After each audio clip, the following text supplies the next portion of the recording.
Assalamualaikum warahmatullahi wabarakatuh. Perkenalkan, nama saya Almasyada Dari Putri, NIM 040403210099.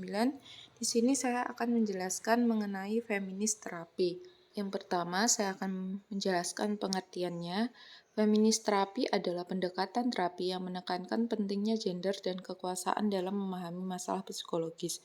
Pendekatan ini lahir dari gerakan feminis pada tahun 1960-an dan bertujuan untuk mendeskonstruksi norma-norma patriarki yang merugikan perempuan, serta mengakui bahwa ketidaksetaraan gender dapat menyebabkan berbagai bentuk tekanan psikologis.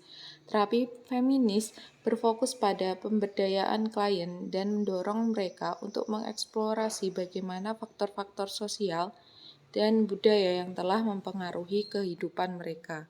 Selanjutnya, terdapat pengarang dan pengembang feminis terapi.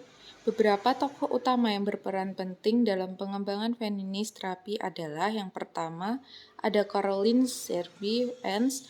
Ia merupakan salah satu pelopor utama dalam pengembangan feminis terapi dan telah menulis banyak karya terkait aplikasi teori feminis dalam terapi. Ia menekankan pentingnya memahami pengalaman individu dalam konteks sosial, serta bagaimana norma-norma gender mempengaruhi kesejahteraan mental.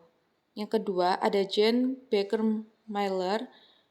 Dalam bukunya Toward a New Psychology of Women, Miller menjelaskan bagaimana ketidaksetaraan sosial dan politik mempengaruhi kesehatan mental perempuan. Ia juga melopori konsep relational cultural theory yang menekankan pentingnya hubungan yang sehat dan saling mendukung untuk pertumbuhan psikologis. Dan yang ketiga, terdapat Laura S. Brown. Brown adalah salah satu tokoh terkemuka dalam psikologis feminis dan terapi feminis. Ia menyoroti dampak ketidaksetaraan sosial pada kesehatan mental perempuan dan mempromosikan pendekatan yang berpusat pada klien untuk mengatasi tekanan psikososial. Langkah-langkah dari feminis terapi. Proses dalam feminis terapi melibatkan beberapa langkah kunci yang bertujuan untuk membantu klien memahami dan melawan struktur sosial yang menindas. Yang pertama, terdapat meningkatkan kesadaran klien tentang gender dan kekuasaan. Langkah pertama dalam feminis terapi adalah membantu klien menyadari bagaimana norma-norma sosial terkait gender telah memengaruhi mereka. Terapis bekerja dengan klien untuk menggali pengalaman yang berkaitan dengan ketidaksetaraan, diskriminasi, atau penindasan gender. Yang kedua, terdapat identifikasi dan pengungkapan penindasan. Terapis membantu klien mengidentifikasi berbagai bentuk penindasan yang telah mereka alami, baik dalam kehidupan pribadi, pekerjaan, maupun dalam interaksi sosial. Ini termasuk penindasan berbasis gender, ras, kelas, dan orientasi seksual. Yang ketiga, membangun kemandirian atau otonomi. Terapi feminis berfokus pada pemberdayaan klien untuk mengembangkan kemandirian dan mengambil kendali atas percaya diri dan kemampuan untuk bertindak secara mandiri dalam menghadapi tekanan sosial. Yang keempat, menggali hubungan sosial yang sehat. Terapi feminis juga menekankan pentingnya hubungan sosial yang sehat dan mendukung.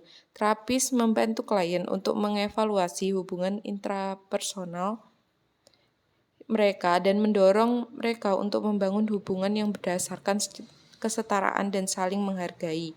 Yang kelima, mendorong perubahan sosial. Sebagai bagian dari proses terapi, klien seringkali didorong untuk berpartisipasi dalam kegiatan sosial yang berfokus pada perubahan sosial, seperti advokasi hak-hak perempuan atau aktivisme melawan kekerasan berbasis gender. Yang selanjutnya terdapat fungsi feminis terapi. Feminis terapi memiliki berbagai fungsi penting dalam pendukung kesehatan mental dan kesejahteraan individu, terutama perempuan. Beberapa fungsi utama dari pendekatan ini antara lain yang pertama, memberdayakan klien. Fungsi utama feminis terapi adalah memberdayakan klien untuk mengambil kendali atas hidup mereka dan melawan struktur sosial yang menekan mereka. Terapis bekerja untuk membangun kemandirian dan otonomi klien, sehingga mereka bisa menghadapi tantangan dengan lebih percaya diri.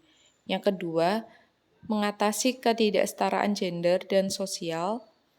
Feminis terapi berfungsi untuk membantu klien memahami dampak ketidaksetaraan gender dan sosial terhadap kesehatan mental mereka. Melalui kesadaran ini, klien dapat bekerja menuju perubahan yang lebih besar dalam kehidupan pribadi mereka serta masyarakat. Yang ketiga, meningkatkan hubungan yang setara. Terapi feminis juga berfungsi untuk membantu klien membangun hubungan intrapersonal yang sehat dan setara. Ini penting untuk mendukung kesejahteraan psikologis dan emosional. Dan yang keempat, mendorong tindakan sosial. Salah satu fungsi lain dari feminis terapi adalah mendorong klien untuk mengambil bagian dalam tindakan sosial atau aktivisme. Ini membantu klien merasa bahwa mereka memiliki peran dalam menciptakan perubahan yang lebih luas di masyarakat, yang pada akhirnya meningkatkan rasa kontrol dan pemberdayaan. Sekian dari saya, bila ada kesalahan kata, mohon maaf. Terima kasih. Wassalamualaikum warahmatullahi wabarakatuh.